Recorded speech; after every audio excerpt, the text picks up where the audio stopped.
मैं आपको विश्वास दिलाता हूँ, मेरा जितना राजनीतिक जीवन है ये बात तय है कि हमने सरकार में आपसे लोगों से वोट मांगने से पहले कहा था मध्य प्रदेश उत्तर प्रदेश की तरह नरेंद्र मोदी की सरकार राजस्थान में बनेगी तो हम जो काम करने वाले हूँ आपके सामने आज क्या कर जा रहा हूँ।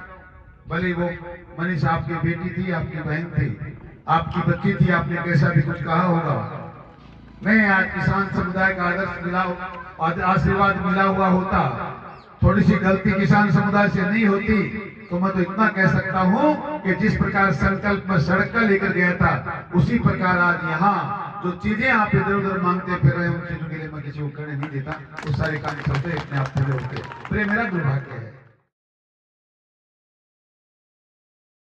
पर इस किसान समुदाय में अक्सर कई बार गलतियां होती हैं।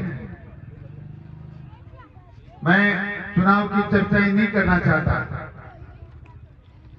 पर इस प्रकार बेटियों का मान और सम्मान आप लोग करते हैं तो बेटियां भी आपके मान सम्मान को पूरा, आपके आशीर्वाद को पूरा निभाती है, इसलिए वो भी जाने से पहले इस बात की धन्यवाद देती जाएं।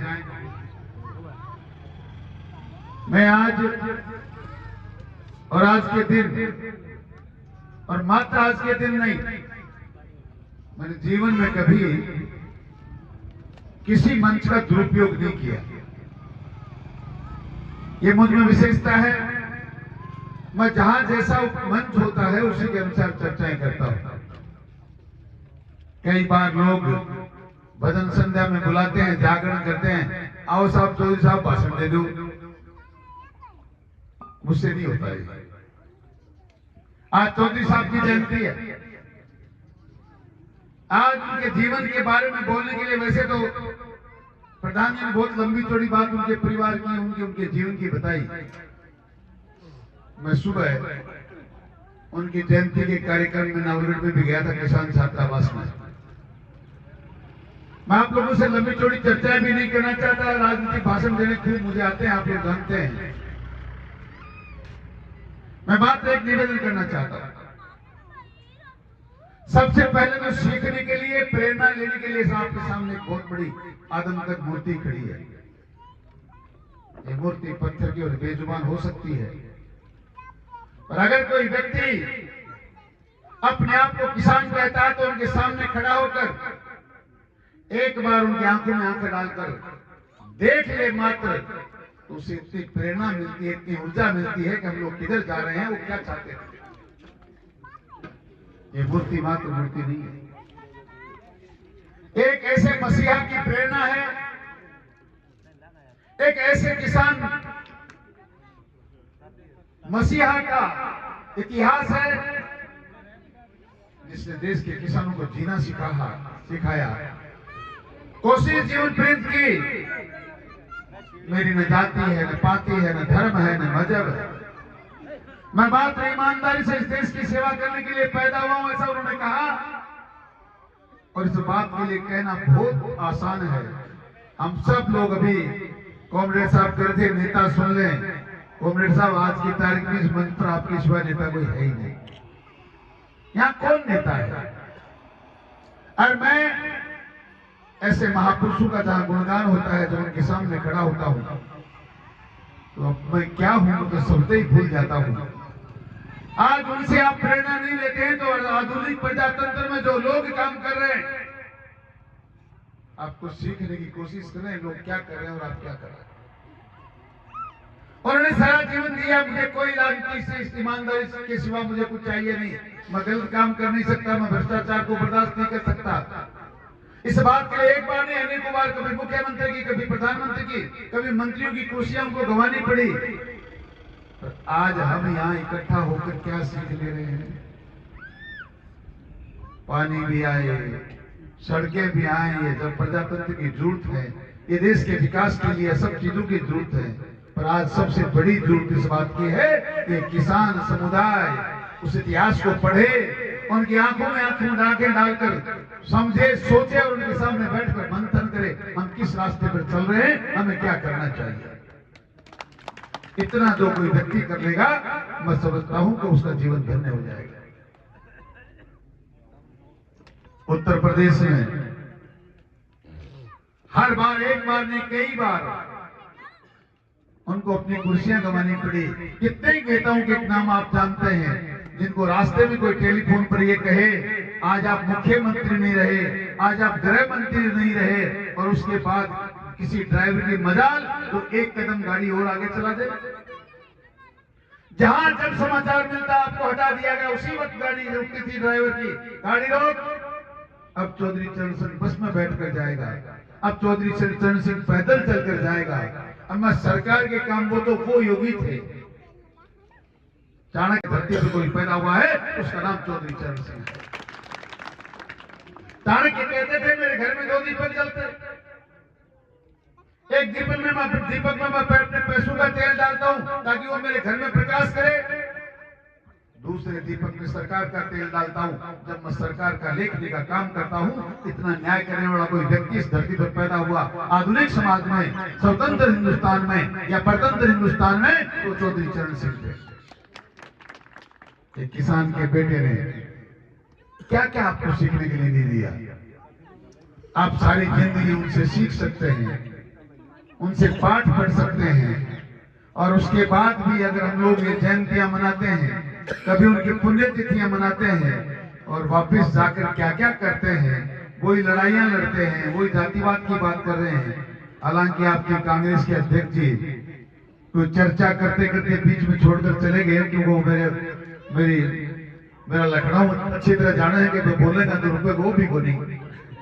पर मैं आपको विश्वास दिलाता हूं, मेरा जितना राजनीतिक जीवन है ये बात तय है कि हमने सरकार में आपसे लोगों से वोट मांगने से पहले कहा था मध्य प्रदेश उत्तर प्रदेश की तरह अगर डबल इंजन की सरकार राजस्थान में बनेगी तो हम जो काम करने वाले हैं आपके सामने आज क्या कर जा रहा हूं। भले वो मनीष आपकी बेटी थी, आपकी बहन थी, आपकी बच्ची थी, आपने कैसा भी कुछ कहा होगा, मैं आज किसान समुदाय का आदर्श मिला, आशीर्वाद मिला हुआ होता, थोड़ी सी गलती किसान समुदाय से नहीं होती तो मैं तो इतना कह सकता हूं कि जिस प्रकार संकल्प में सड़क का लेकर गया था उसी प्रकार आज यहाँ जो चीजें आप इधर उधर मांगते फिर रहे उन चीजों के लिए मैं किसी को करने नहीं देता। वो सारे काम चलते अपने आप पूरे होते, तो मेरा दुर्भाग्य है। पर मैं बात यह कह रहा था कि हमने आपसे वादा किया था कि हिंदुस्तान में राजस्थान में डबल इंजन की सरकार बनेगी, तो जो ऐतिहासिक फैसला हमने पिछले 10 साल पहले किया, इससे पहले 70 साल में कोई सरकार कर नहीं पाई।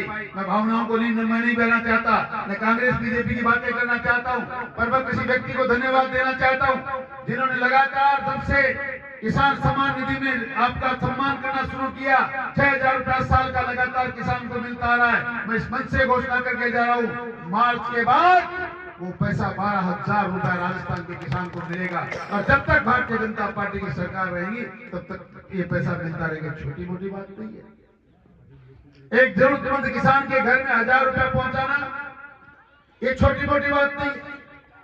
कोरोना के बाद राजस्थान की सरकार ने हमें सड़कों पर गरीब जरूरतमंद लोगों को भीख मांगने के लिए छोड़ दिया। कोई कहां से खाए, कहां से कमाए, कहां से लाए, उनको भी उस सरकार ने संभाला जो दिल्ली में बैठी है। उन्होंने कहा नहीं, राजस्थान का कोई किसान भूखा रहेगा नहीं, राजस्थान का कोई किसान बिना घर छत के रहेगा नहीं। वो 5 किलो अनाज देते आ रहे हैं, और आपसे एक निवेदन करके जा रहा हूँ, आपको भरोसा दिलाना चाहता हूँ, आने वाली 5 साल के अंदर इस राजस्थान में, आपके गांव में, आपकी विधानसभा में, आपकी खेतड़ी में, आपकी उदयपुर वाटी में, आपके जिले में एक भी जरूरतमंद की आदमी बिना छत के नहीं होगा। प्रधानमंत्री आवास की ऐसी व्यवस्था होने वाली है। सारी प्रेरणाएं चौधरी चरण सिंह जी से मिलती हैं, चाहे घर बैठ के भाई प्रेरणा लेता कोई भी होगा। ये चीजें जब आती हैं तो लगता है कि चौधरी साहब के रक्षा कदम पर चलने वाला भी कोई है।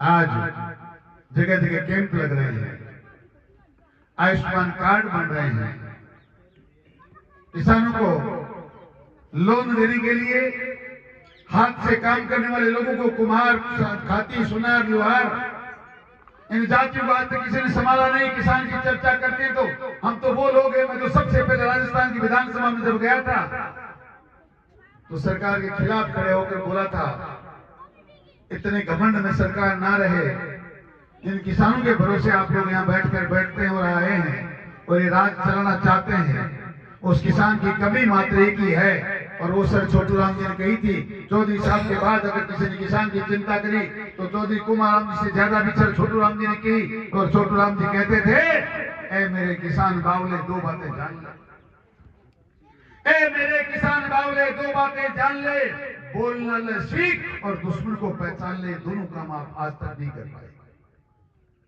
आप ना बोल पा रहे हैं न दुश्मन को पहचान पा रहे हैं। जब तक हम अपने और पराये की पहचान करेंगे नहीं, ए मेरे किसान बुजुर्गों, हमारा उद्धार हो नहीं सकता, हमारा विकास हो नहीं सकता। क्यों? क्योंकि छोटू राम जी कहते थे, हमने सिर्फ एक ही कमी है, किसान बोलता नहीं, किसान तोलता नहीं और किसान बोलता नहीं। अभी आप कह रहे थे हमारी फसल का जिन्स का मूल्य तो ये होना चाहिए, पर दुर्भाग्य है कि यह है, इसका कारण यह है कि किसान ना बोलता है, ना तोलता है, ना बोलता है। और जिस दिन किसान बोलना तोलना और बोलना सीख लेगा, इन सरकारों के चूल्हे हिल जाएंगे। आपके बच्चे जब जाकर वहां राज करेंगे, अभी वो कांग्रेस के प्रदेश अध्यक्ष लेके शुरुआत तो कर रहे थे, ईस्ट इंडिया कंपनी का नाम ले रहे थे, लेकिन उनको पता था जब गाथा शुरू करेगा तो बहुत लंबी चौड़ी हो जाएगी। ईस्ट इंडिया कंपनी की बात तो मेरे समझ में आ गई। तो ये देश 70 साल से तो दंश झेल रहा है। किसी परिवारवाद की वजह से देश बर्बादी के रास्ते में चला गया। इस देश को 370 जैसी धाराओं से नवाजा गया।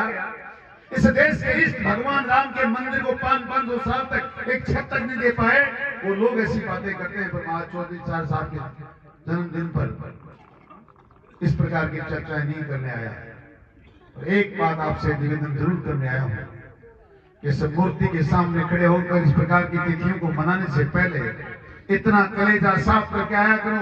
हम मात्र किसानों के बेटे हैं, हमारी ना कोई पार्टियां हैं, ना हमारा किसी से कोई लेना देना है। हम मात्र उनका सम्मान करने के लिए पैदा हुए हैं और उनके रास्ते पर चलने के लिए पैदा हुए हैं। इसके बाद प्रजातंत्र में पार्टियां आती हैं और जाती हैं। ये वचन जब तक लेंगे नहीं, ये संकल्प जब तक लेंगे नहीं, हमारा कोई भला करने वाला होगा नहीं। आपसे निवेदन करना चाहता हूँ, मैं जीवन में जब से मैंने राजनीति शुरू की है, मैं जाति पाति का काम तो नहीं करता, लेकिन राजनीतिक पार्टियों में भी बढ़ता नहीं हूँ। मेरे किसान के लिए मुझे जो करना चाहिए उसके लिए मैं जी जान लगाता हूँ। और यही कारण है कि राजस्थान की विधानसभा में 5 साल लगातार आपकी आवाज उठाता रहा।